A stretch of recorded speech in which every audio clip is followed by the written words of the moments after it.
Hi, everybody. Welcome back. I can't believe that I can't believe that if you do a thing long enough, eventually you look respectable. All right, let me just type this friendly welcome thing. Hi, everyone. Welcome back. Ta-da. Oh my gosh. Every time it works, I'm so delighted because every time it hasn't worked, I have been so horrified. On October 31st, your Restream studio will switch to something completely okay. Good to know. Good to know while I'm talking to my audience. Okay, here we are in Canada. Only in Canada, you say? No. In Canada, we just celebrated Thanksgiving, which is the time of year everyone gives thanks, whether they're grateful or not. And did I just say that out loud? And good morning, Daniel. How wonderful to see you. Gosh, I haven't seen you here on this in ages. It's wonderful to see you back. So, a little hoarse today because I know this is going to come as a surprise, but I was talking to a lot of people yesterday. And the reason I was talking to a lot of people is because I'm expanding our family. So our family gatherings are going to get even bigger. So this is what I want to talk to you about primarily today, although there might be a segue here or there. Once upon a time, a long time ago, in a far off land, there was a king who had a beautiful daughter, the princess. And in that time, there was only one kingdom, and there was only one king, and there was only one princess, and there were a whole bunch of fancy dresses and ribbons and shoes and whatnot. As time passes, we branch out. From the earliest days, we were just a bunch of us in a cave, and randomly, occasionally, seldom, we would see others who appeared to be similar, and we would discover, if we were brave enough and they were brave enough and we didn't kill each other on sight, we would discover that they were a group not unlike us in a different cave over there. And since it took such a long time to get from over there to here, and we had a lot of stuff we were doing, all those saber-tooth whatnots to keep in line, we didn't cross paths very often. And that was the way life was, and that was the way our brain organized us. And as things got complicated, as we have developed into bigger groups, bigger villages, they become towns, they become cities. We have suburbs, we commute to work, we are together in elevators with strangers. We form new ways of prioritizing where we belong, how we fit in, and which groups best reflect our self-interests back to us. We join groups, we take up sports, we buy a certain kind of vehicle, we like a certain kind of food, we choose certain kinds of clothes, and we find people doing the same, and they become one of our tribes. It's not an immediate and automatic thing that this and this and this and this tribe all connect and get along with each other. That's not the point. The point is that this and this and this and this tribe have us in common. So if you think of an umbrella with all of its ribs and the way they hold the fabric out so we don't get completely wet in the rain, there's somebody holding the handle. And the handle holder is us. And we have all these different facets of us. Each one is a true aspect of us. The fact that I used to be able to type 120 words a minute, many of them the right ones, and I played tennis, and I loved cute shoes, didn't mean that the rest of the things were not true. It meant that this was one of my many facets, and one of my many facets is represented by the tribe that I join. Are we with me? Alrighty then. Let's pause and have a sip of coffee from one of my many facets. To assist and aid all of my many facets. All right. So while we're over here, I have to stay on camera. While we're over here, we're doing this. We can't be here and here at the same time. That's called multitasking. It's also called the definition of insanity. So while we're over here, many things are happening to us. The changes that come change us. We change the changes. Physics. As we're busy doing this, and we are evolving and changing, becoming a more fully faceted part of ourselves. Good morning, Freddie. Nice to see you. As we are becoming more fully formed, doing this with these people in this tribe, the people we know in all the other tribes are doing exactly the same thing. The guy in the tennis club who plays the back of the court and keeps telling me to rush the net, he's having an overwhelming decision to make. He's allergic to cats, and his daughter brought a cat home. So he's having that whole conversation going on. That's changing a lot of things. He's put on the grocery list more boxes of Kleenex. And so that's a whole thing that's happening that has nothing to do with tennis. It has nothing to do with the other things that might interest him. But it is going to have something to do with me the next time we get together to play tennis. And it is up to me to say, oh, wow, okay, so we need to adjust. I need to adjust my game. Not to set my game aside, but to adjust my game, to adapt my game, to incorporate the fact that he has the tennis balls in one pocket and the Kleenex in the other, and that he might sneeze. I need to know this to play well as his partner. I'm not going to learn that over here, because over here, I myself am going through something. That's this tribe I'm in, that's that tribe I'm in, and then all the other tribes I'm in. Still with me? I'm changing, I'm evolving, I'm growing, I'm taking on new things, I'm discarding things that are no longer really needed. And so I'm becoming a clearer, more focused, more faceted version of me. Still me, though. Still me. All of them, every one. And it's happening to every member of our family. At the same time, in the same way.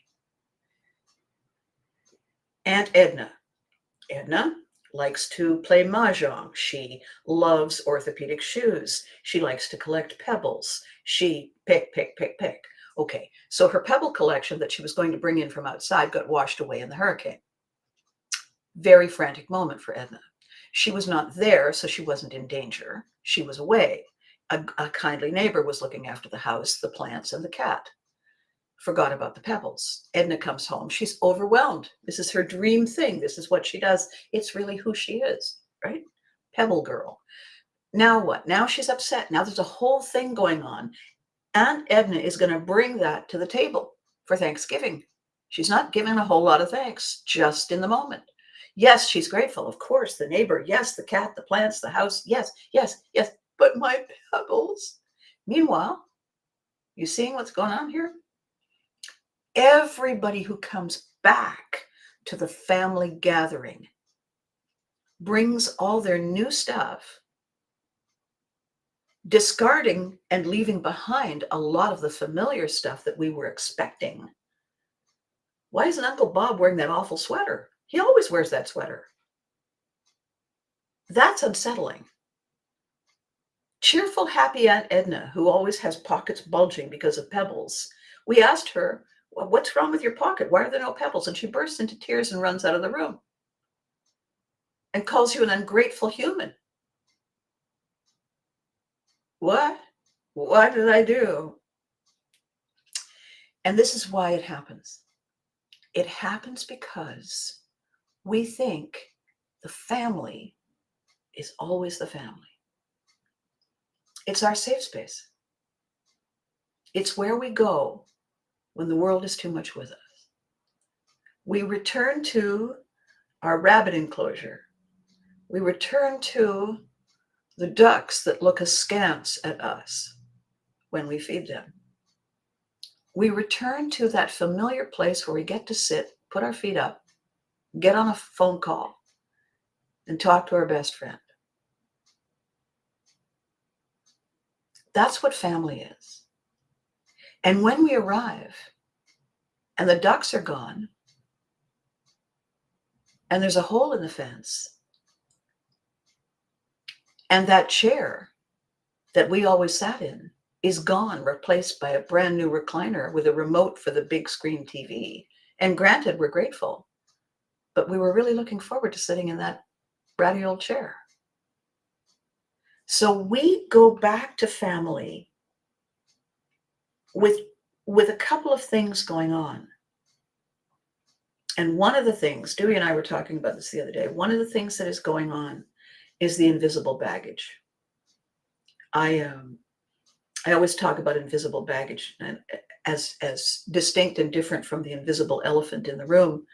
And the difference is that with elephants, you know they're there because you can smell peanuts.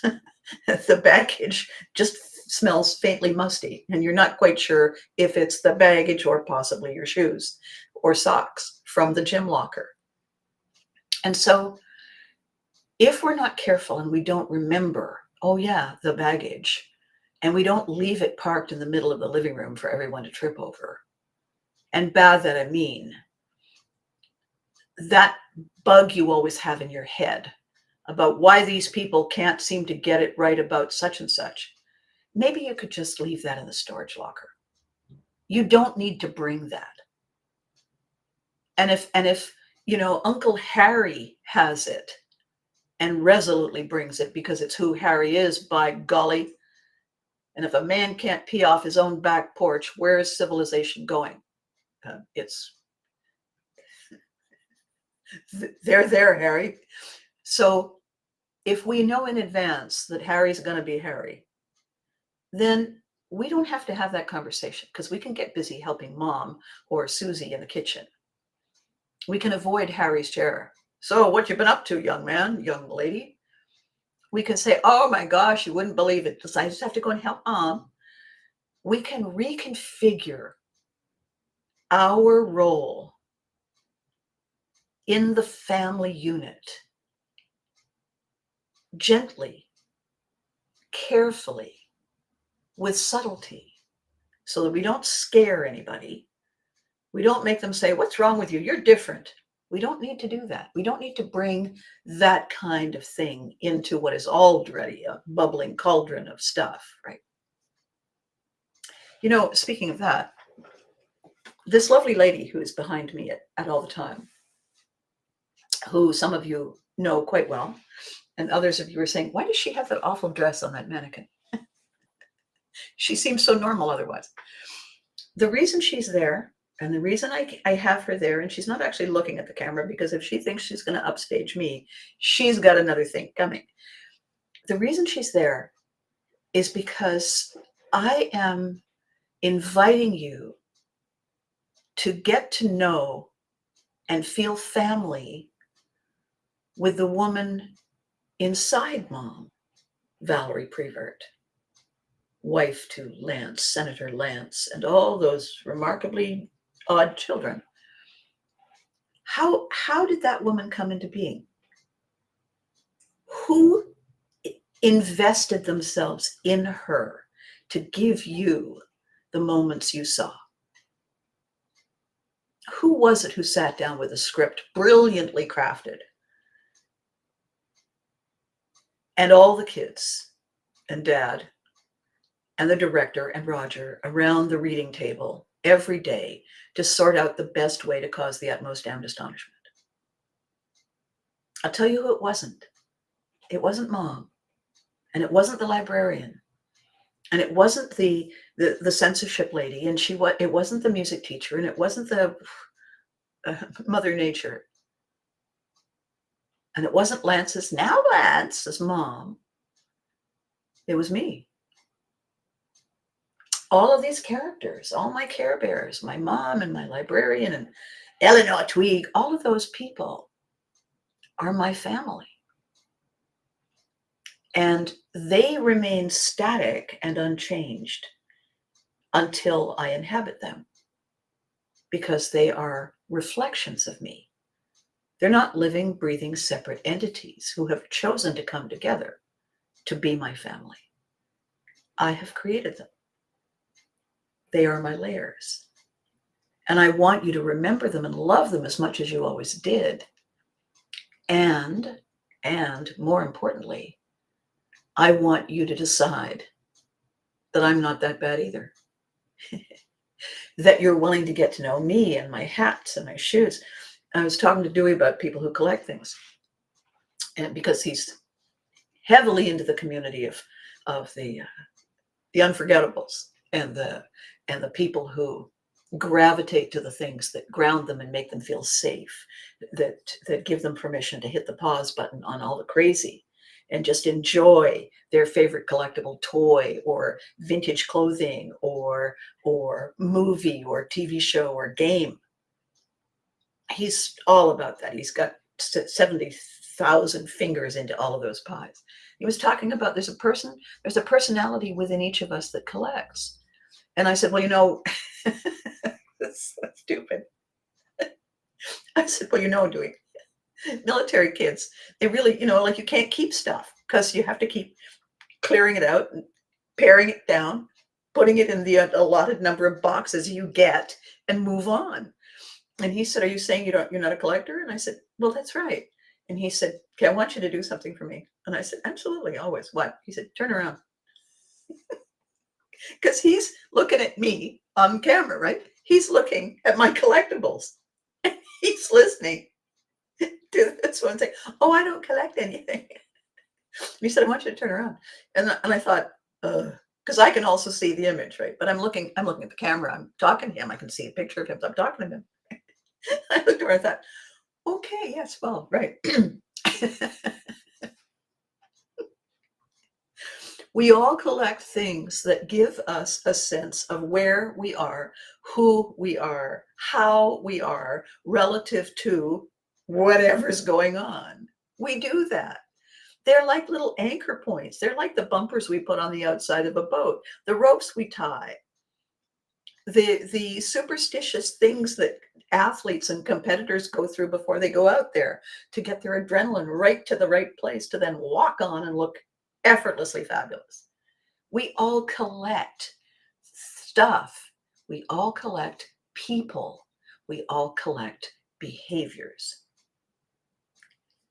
When we return home once a year, once a month, argue with the partner which one we're going to go to first on Christmas Day, whatever, Valentine's Day, Mother's Day, Father's Day, and end up going and realizing that everybody's all stressed out because every single one of the people had that same argument before coming.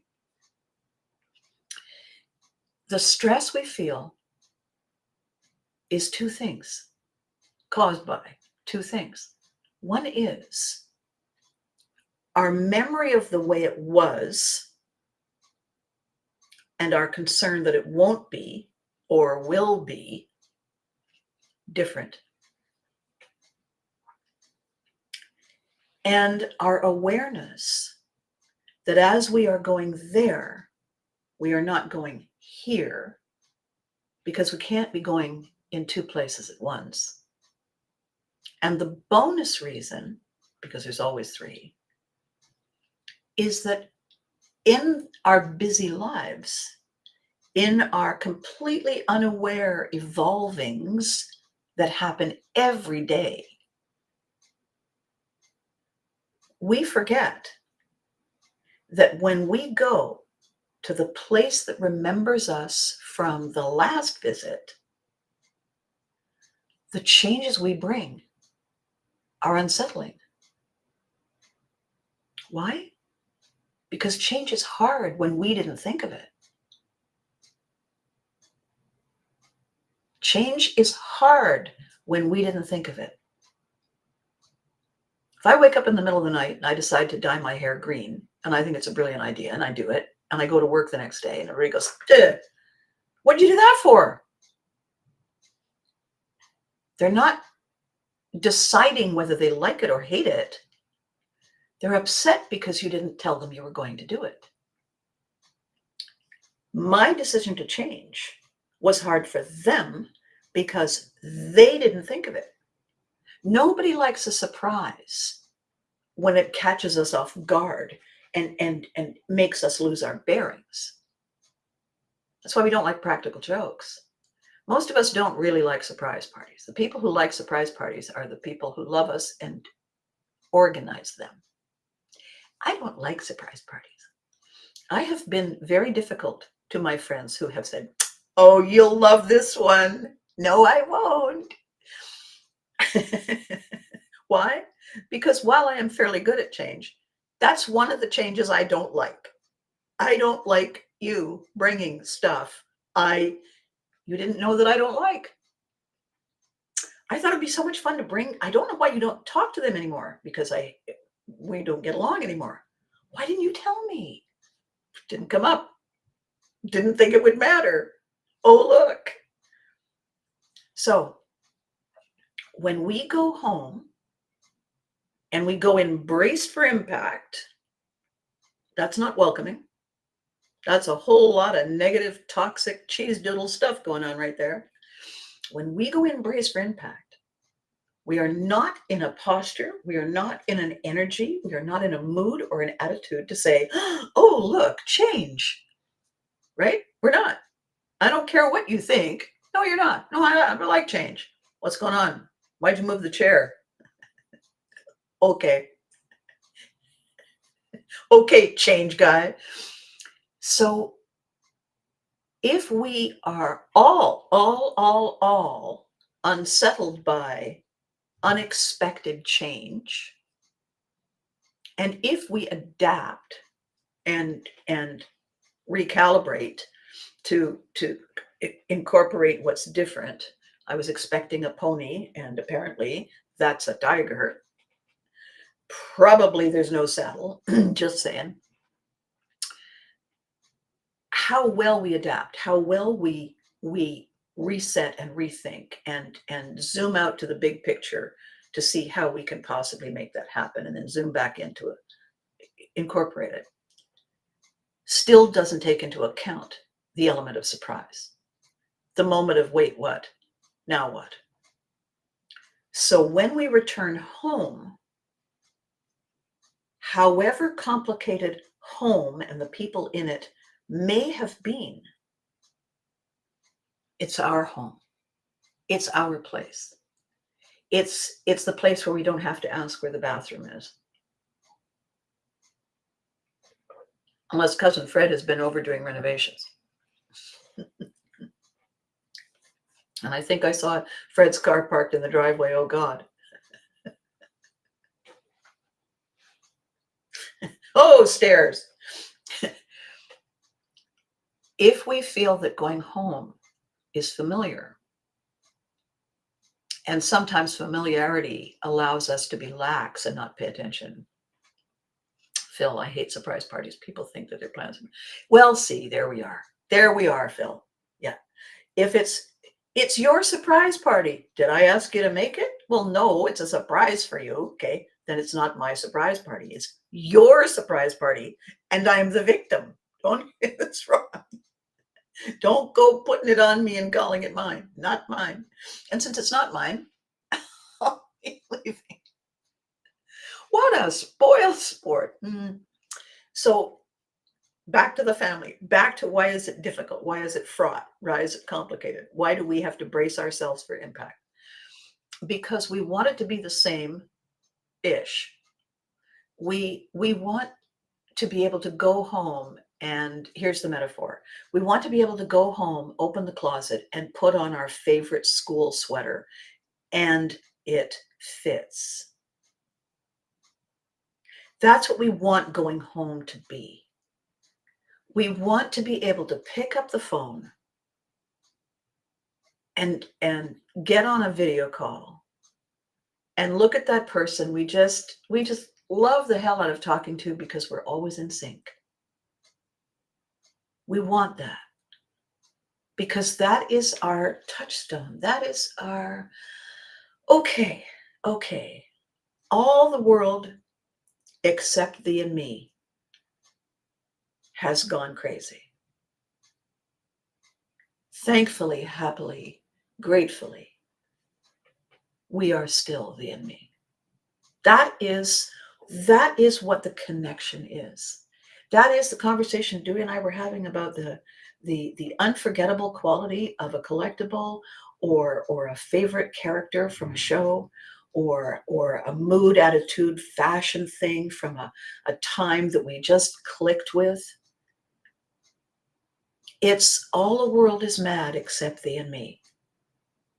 As long as there's thee and me, we got this. That has always been true. And however you want to use the metaphor, whoever your definition of thee is,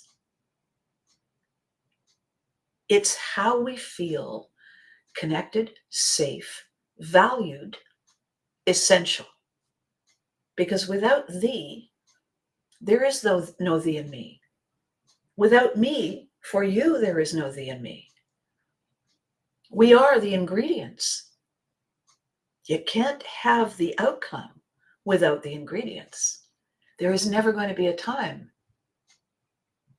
when thee and me aren't the perfect fit ever. How safe, how magical, how huggable, how grounding, how nurturing is that? It's 100 kabillion,000%.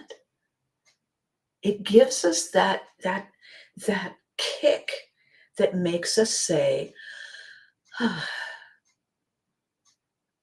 before a phone call with one of my these, and I don't mean these as opposed to those, I mean these as opposed to one thee is one thee, two these would be two these. I've just created something that will create hopeless confusion.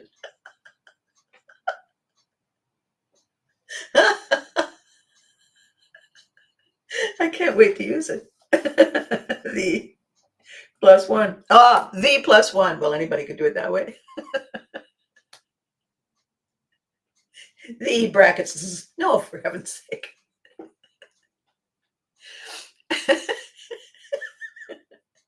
Hello, the. Good afternoon, these.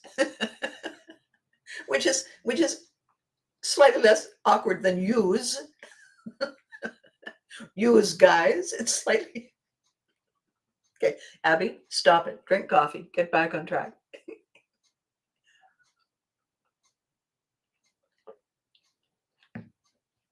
When I do these videos, in case you haven't noticed or maybe connected right in this moment, when I do these videos and I'm looking into the little light that's sitting there going, look at me, I'm the camera. So when I'm doing that, I can see thee. And if I see lots of comments, you're all here. It's us. We're back. The unforgettables. This is what we long for going to a family reunion. This is the reason we get in the car and pack up with all the kids and no, you don't need to bring your stuffed bear. Okay, fine, bring your stuffed bear. Good morning, Matthew. We go with the hope that we will get that emotional, grounding, resetting, unforgettable hug that we've been missing, that we've talked about, that we've experienced virtually while we're away. And to a certain extent, even though there's a lot of complications and a lot of tripping over invisible stuff, there's a part of us that looks forward to the quirkiness of Aunt Edna and her pebbles. There's a she brought her white one and I put it in my tea and it didn't dissolve. Thought it was sugar. We We look forward to those stories. We tell those stories endlessly. Why? Because they bring us back. I must have, Barb Seabright was doing me a huge gifting of herself at the last Fanatic Comics. I needed somebody to be the stage manager and the fearless warrior saying, don't talk to them about money. Go away. Be wonderful. She's amazing. And we've known each other for years. In having a conversation with her about that day, in having a conversation with everybody about that day. Picture this. This is one of my families. This is a big family for me. Picture a booth at a trade show, and it's 6 feet deep, and it's 8 feet wide times 2, right? So it's double wide, deep. There's no table in the front. It's a completely open arena, and all the gladiators are there, and they're gladder when they come, right? And gladiators, there's a word. Dewey, if you're watching, we gotta work on the word gladiator because it's 2 D's, right? Gladiator. So we've got all the people in the booth. I happen to have 3 professional photographers in the booth as well, because what is a glorious celebration of fabulousness without paparazzi? And in the course of the day, my senior, most magnificent, excellent, brilliant, inspired, talented photographer, John Major, managed to elbow Barb in the head. I'm going to go with 3, but it was probably more times than that, because he's taking pictures. And she wasn't watching where he was going because this was her first time. And she kept saying, hey, it's because he's, like this. Photographers don't keep their elbows in, right? It's not at the dinner table. They're playing. And there's 3 of them. And there's people, and feather boas, and Greg is, lint rollering people, and other people are buying stuff. And it's kind of a busy time. April was saying, I'll get you one of these. Yeah, hang on a second. Very busy, fun, crazy. But after the however many time Barb got elbowed, she said, look, bud. And everybody, all the strangers in the booth kind of paused for a moment. And John said, what? I'm busy. I'm walking here. Do you see what I'm sitting here? Why am I telling that story? Well, A, because it's screamingly funny. 2 incredibly talented professionals accidentally stepping on each other's boundaries in a booth. How else can you get through there without stepping on each other's boundaries? It's this kind of thing all day. But it was her first day, and she had not learned that was going to happen. And so, she knows now, by the way. So what everybody in the booth, all the people who came and paid their money to become transmogrified, on the day, were fascinated because they were they suddenly realized they're in the booth, they got a boa, they're getting the picture. The rush between, and it wasn't an angry thing. It was, they weren't yelling at each other. They weren't, how dare you? It was funny as hell. The gladiators who came in for the first time realized that they weren't spectators. They weren't on the outside watching a show. They are the show. They're in the show. And it hit them that they were part of what is normally a backstage blooper moment, except that it's front and center, wide open to the entire event, and people are stopping and enjoying it and just grinning, and everybody's laughing. Welcome to my family. How many times are we going to tell that story? Why are we going to tell it again?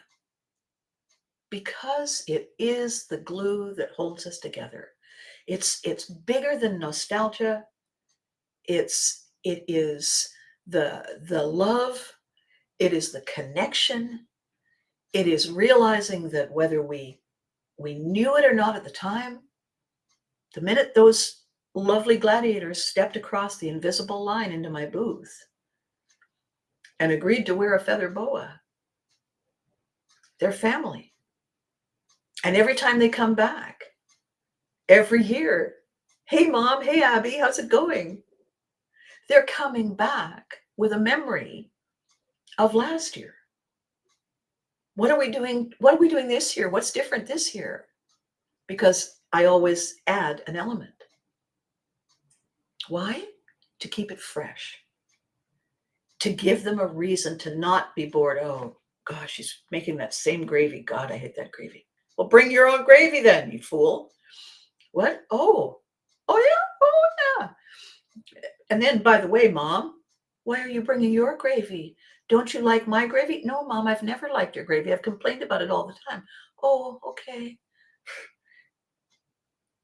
We need family. We need connection.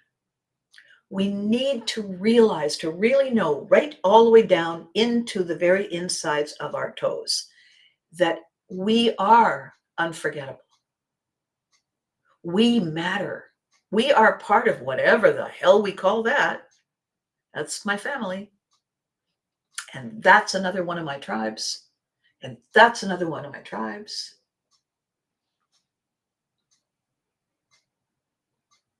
We belong. That's what we're missing. We had a 3-year pandemic in which we didn't belong to anybody, anywhere, anytime. Go home, stay away, don't cough. Wash your hands before you touch me. By the way, don't touch me. We went through that for a long time. That's rejection. That's the ultimate rejection.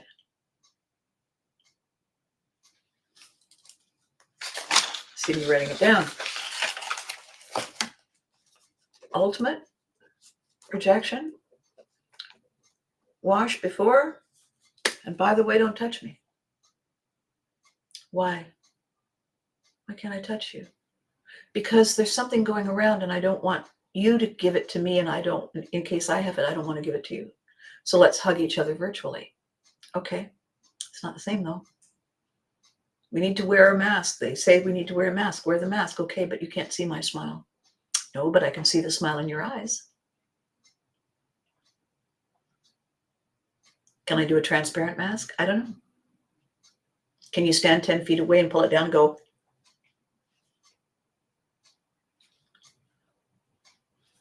I don't know. But if we love them and they love us, and we want to maintain and nurture and grow our thee and me, 23 and me. No. No. Thee and me.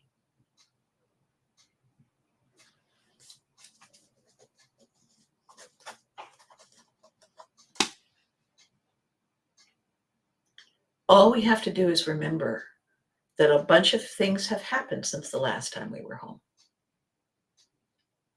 And we change things, and things that change cause us to adapt and evolve and grow. If we choose. If we choose not to adapt and grow, then we are resolute in the way we were before the event. Whatever that is, however we represent when we show up, every single thing that we have looked forward to as being familiar is just slightly different. And that change was not our idea. Therefore, what's off? Did somebody break in? Yeah. Somebody broke into our peace of mind and moved the furniture around.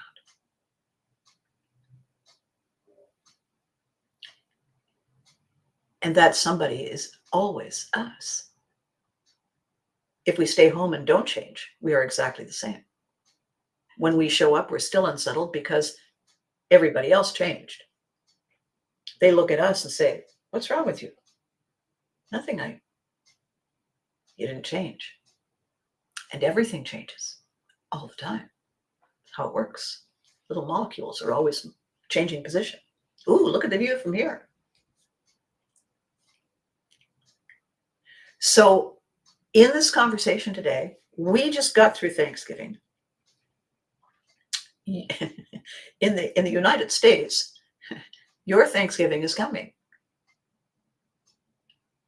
We have Remembrance Day up here. You have the same kind of day down there. We will all gather again and feel the greatest gratitude and thanks for those who give all. And they will be different. And so will we, because we haven't seen them in a while. And we have changed. It doesn't mean they still aren't who we honored then and honor now. It means that we are given an opportunity to see the new facet in their personality.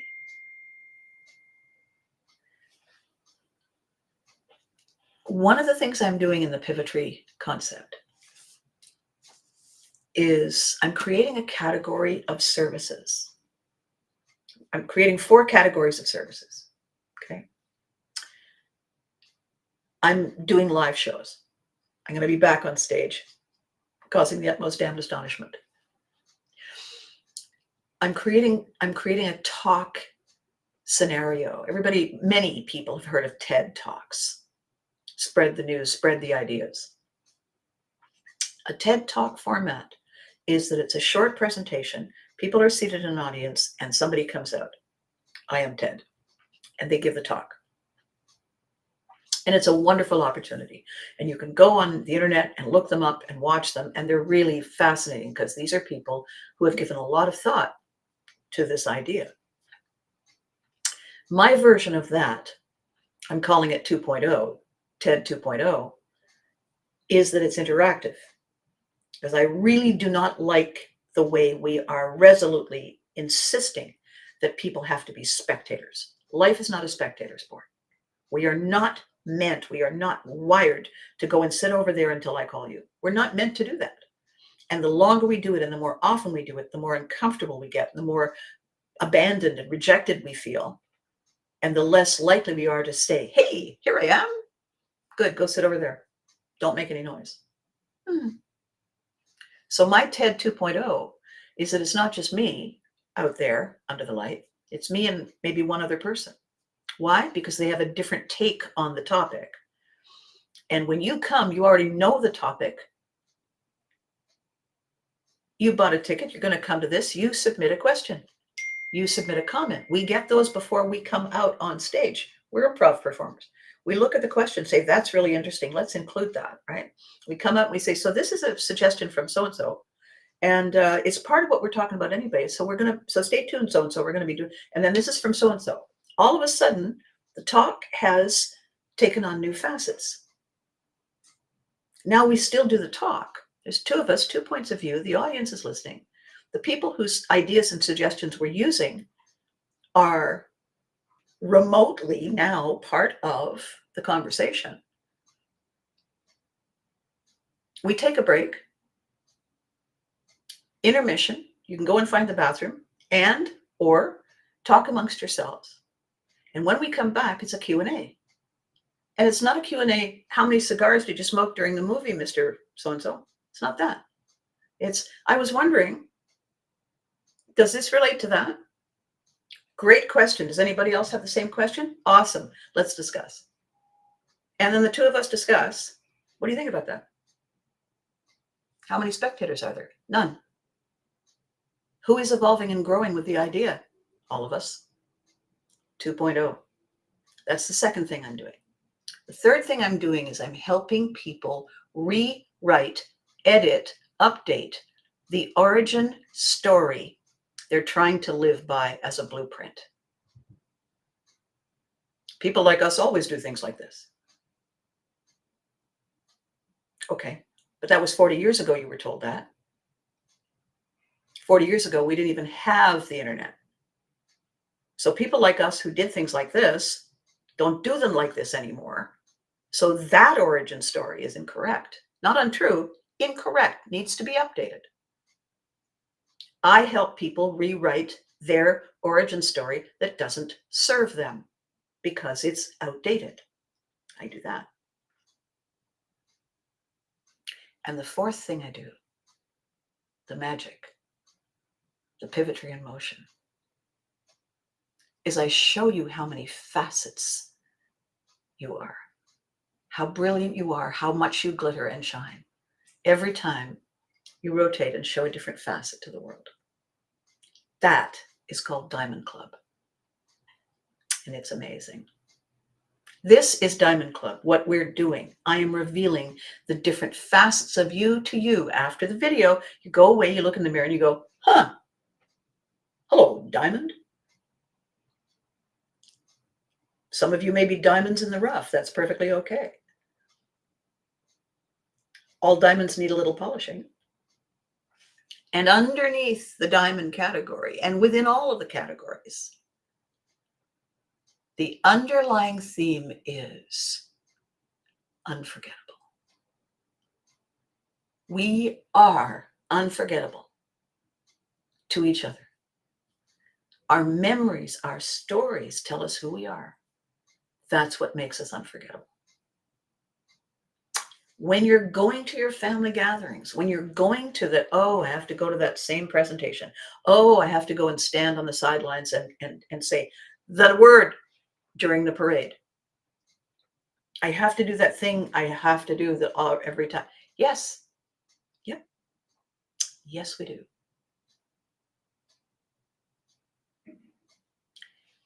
Some of us look forward to it being the same.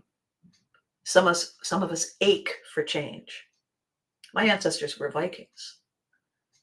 The two things they're known for, that I'm known for, is navigating and storytelling. The tragedy, if you want to call it that, in the Vikings' life, in their mindset, in the way they feel and look and see,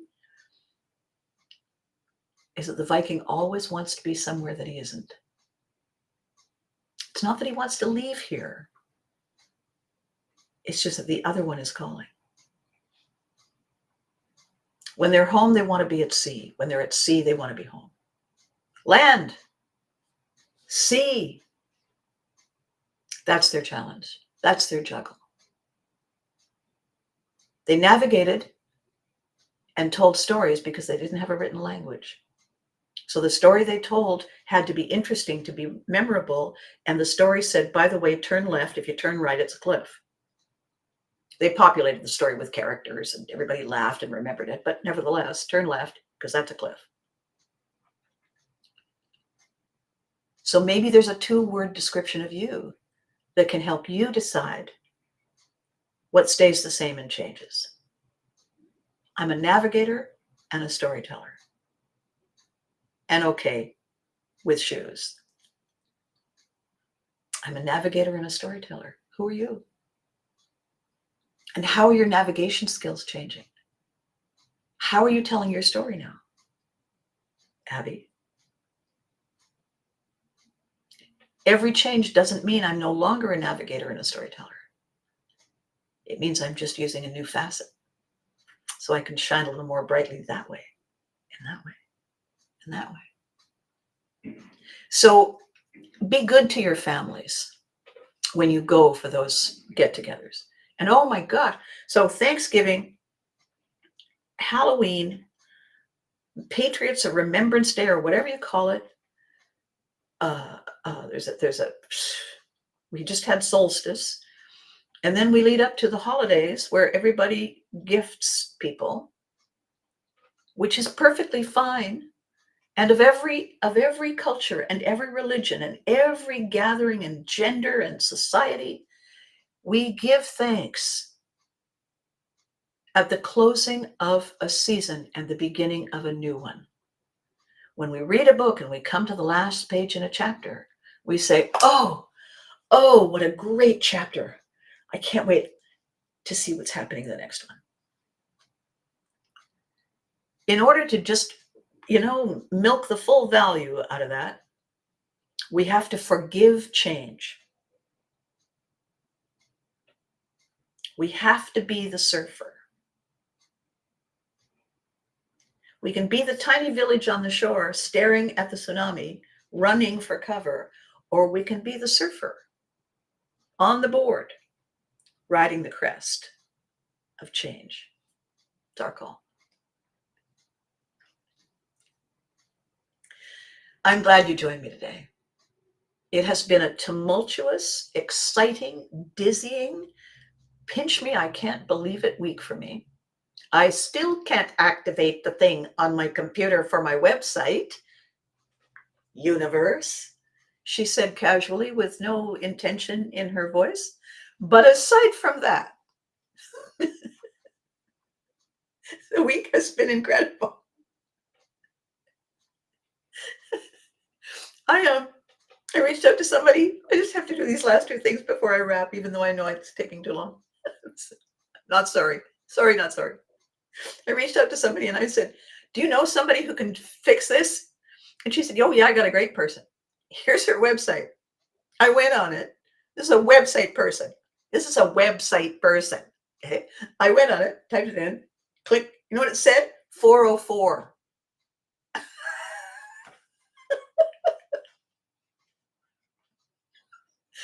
We won't be calling her.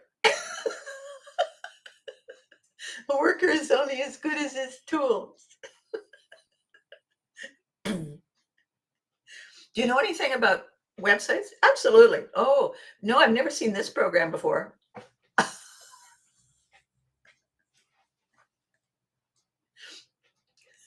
Aside from that small wrinkle, I asked somebody who's really good, have you tried, restarting your computer? Yes, I have. I'm going to show you how I restarted it. I'm going to unplug it, come over there, hit you with it, and then restart it. I'll show you how I restart a computer.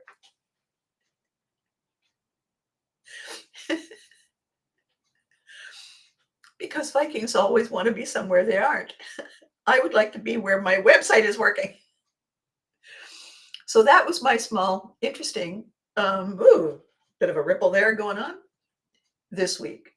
However, up, over, around, under, and through, backwards and forwards and sideways, the amazings showed up. The unforgettables showed up.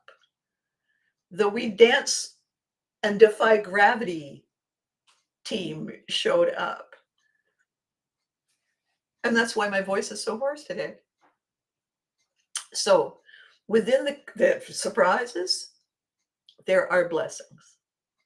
So be kind to change. Leverage it. Embrace it. Figure out how it works for you, because it does. And if you want specific advice, you can reach out to me. You can go to the website, but you can reach out to me and I will show you how leveraging change, how change manipulation. You can't manage change, okay? You can't change management. No. Change manipulation. That works. I'll show you how. And you'll say, oh my God. So between now and Thursday, I have a really cool thing I want to talk about on Thursday. Between now and Thursday, be good to you. You deserve it. Welcome change. Give it a hug. And be good to your relatives. Don't forget them. They're going to be serving the dinner that you have to go and sit at. Remember? And they deserve all the help they can get. And I will catch you next time. Thank you so much for watching.